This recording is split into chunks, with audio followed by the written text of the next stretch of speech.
সরকার পরিবর্তনের ওপর নতুন সরকারের তেহট্টের বিধায়ক সুব্রত কবিরাজ মহাশয় হসপিটাল ভিজিটে এসে হসপিটালের মেইন গেটের বেহাল রাস্তায় নজরে আসে।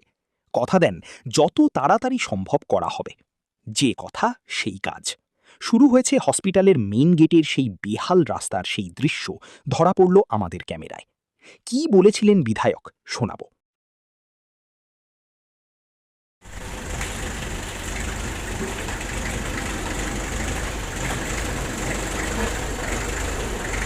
স্যার তেহট্ট মহকুমা হাসপাতালের প্রবেশ পথ যেটা, সেই প্রবেশ পথটা বললেন এতটা খারাপ, যদি কোনো অসুস্থ রুগী আছে আমার মনে হয় রাস্তায় মারা যাবে। কোনো ডেলিভারি রুগী আসছে মনে হয় রাস্তায় ডেলিভারি হয়ে যাবে। এই রাস্তাটা যদি কি ব্যবস্থা করছেন? রাস্তাটার কথা আমি বলেছি, আমার চিন্তা ভাবনার মধ্যে আছে।